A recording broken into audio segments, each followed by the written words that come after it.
I'd say that Aiden is neither our friend nor our foe at the moment, I see, Meredith says in a thoughtful voice. And do you think that the rest of your teammates think of him the same way as you?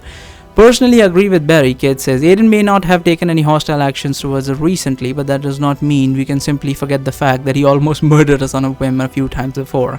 That being said, I also don't think that any of us would be thrilled at the as a prospect of antagonizing him needlessly, considering that he would almost certainly wipe us all out easily if he were to fight us at his full power. There is no need for you to openly antagonize him, Meredith says. As long as you make sure to keep our plans a secret, you can continue to interact with him the same way as you have done until now. You're forgetting that Aiden can tell from our auras if you're lying to him or not, Kate says. All it would take is for him to become slightly suspicious of us, then he could easily learn about our secret plans just by asking us a few simple questions. That is indeed a very good point, Meredith says in a resigned tone. Forgive me, it seems that in my eagerness to ensure Aiden's demise, I almost placed you and your friends in mortal danger without realizing it. Perhaps it might be better if I offered you a different deal, one that even your dwarf friend would be willing to accept. What do you mean? I ask her. What kind of deal are you talking about? The thing that I want the most from your group right now is for you to continue to participate in the mage tournament, Meredith says. That way at least I'll know that you'll still be here in Varathia when we enact our plan. If you all agree to continue doing the tournament objectives so that kings don't kick you out of the tournament, then I will personally guarantee your access to our Magium node as long as our plan works perfectly and we manage to kill Aiden without your help. However, on the off chance that Aiden survives, then you will have to decide for yourself whether you're willing to kill him or not. In this scenario, you would obviously not gain access to the Magium node if you joined our side and killed Aiden, but for what does that mean? You would obviously only gain access to the Magium node if you joined our side and killed Aiden, but for your safety, I won't ask you to make the decision until the very last moment. This way, even if Aiden were to ask you very specific questions about your meeting with him, you would answer him truthfully without turning him into your enemy. Are you sure that you're okay with offering us such a deal? Kate says. This honestly doesn't feel like you're getting a lot out of it. It does not cost me much to give your group access to our Magium node, but it will cost me everything if our plan to kill Aiden fails. Meredith says, if making this offer to you raises our odds of success against Aiden by even a tiniest bit, then the deal is worth it for me. In that case, I think that most of our friends will be likely to accept your offer, Kate says. Most of us were participating in the tournament without aiming to obtain Magium anyway, so they shouldn't have any problems with the idea of continuing to complete the objectives. I hope you're right, Meredith says. So I know this is a bit off topic, I say, but you told me earlier that you knew the secret course of unlocking the magical stats for my booster device. I was wondering if there's any chance that you could... Of course, Meredith says. Just hand me the device and I'll put the code right away. Although I have to warn you that these two stats will be working quite differently from the ones that you have been using until now. How so? I ask. You may not be aware of this, but the magical power and magical knowledge stats were in fact the first two stats that were implemented in these devices, Meredith says. Back when these stat boosters were only prototypes, the Ataseti who originally made them were aiming to use these devices to give themselves and the other members of our race the ability to cast magic. Unfortunately, after many years of failed experiments, they eventually found out that it is physically impossible for pure Laseti to cast magic like a normal mage, and that the only ones who could properly use these stats were the half Laseti. Realizing that the two magical stats were useless to them, the Laseti locked them behind a secret code and began to work on the 12 new stats, which were fundamentally different in both purpose and design from the two original stats. Why are they so different, I say? Isn't it still the basic principle of the device, gathering energy from other mages and converting that energy into points that can be used to augment different abilities? First of all, your understanding is how the stat boosters work is slightly incorrect, Meredith says. While it's true that some of these stats are augmenting abilities that you already possess, such as your hearing, strength, speed, not all of your 12 stats work in the same way, as I'm sure you've already noticed. For example, the ancient language and combat technique stats make it possible for you to access large amount of information through your aura, but the amount of knowledge made available to you is limited by your current level in that stat as a safety precaution so that your brain doesn't get overloaded by accident. Even though it may seem to you like the information is present in your head, you are in fact only accessing it by linking your aura to that of the stat device. This is also why you lose access to all of the information when the stat device is no longer connected to your aura. Well, I think I get it now, I say. So it's kind of like the Magium in a way. I get it now, I say.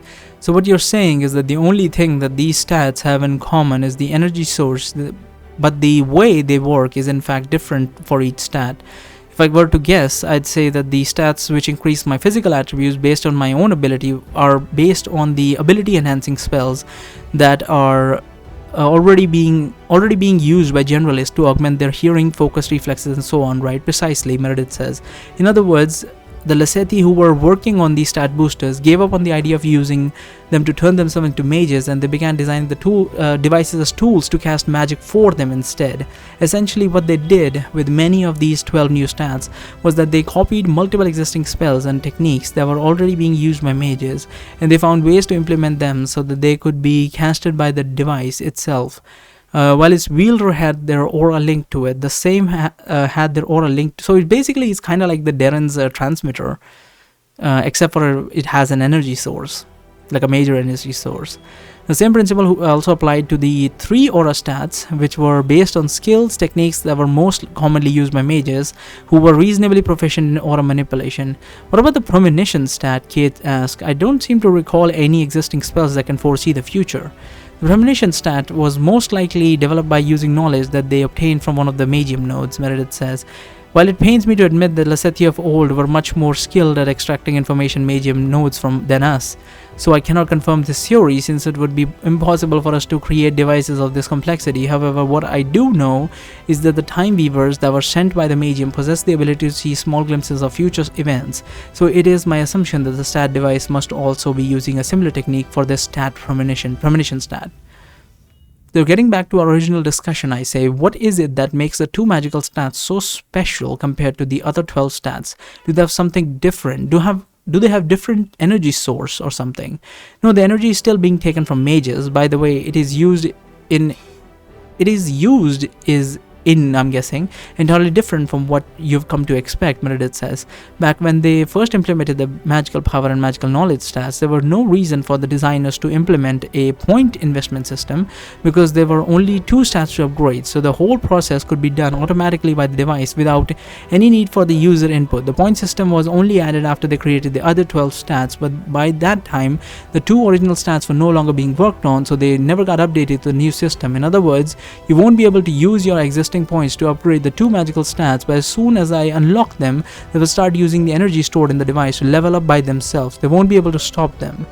Oh, so it will suck up the stats from other stats and then put it into itself? That's interesting.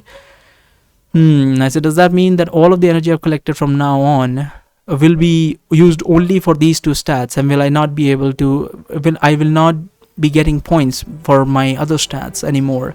And what about my existing points? Is there any danger that I might lose any of them?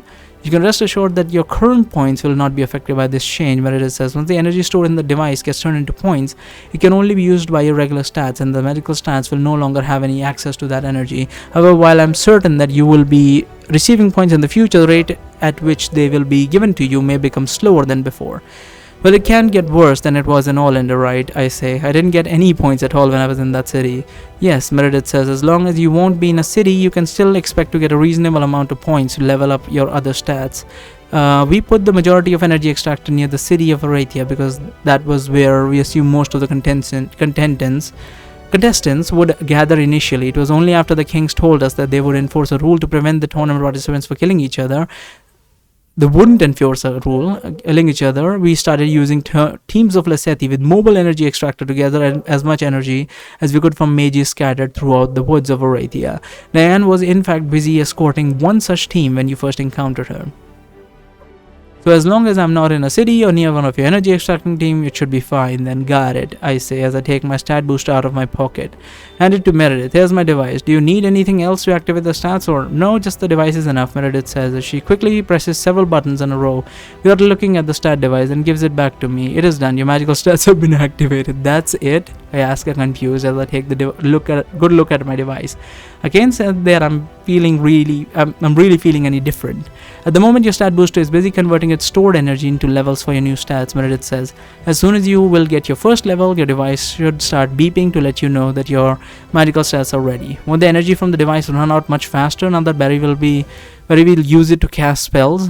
Kate says, how will there be enough of it left to level up any of his stats? The energy connected from the tournament participants is not being used to cast spells, Meredith says. It was only used to level up the stats. The magical stats are made in such a way that they give Barry the ability to draw energy from the magical plane by himself to cast his spell, similar to how other mages do it. This is the main reason why pure Lesethi were never able to use these stats, since our auras are completely devoid of any magic whatsoever.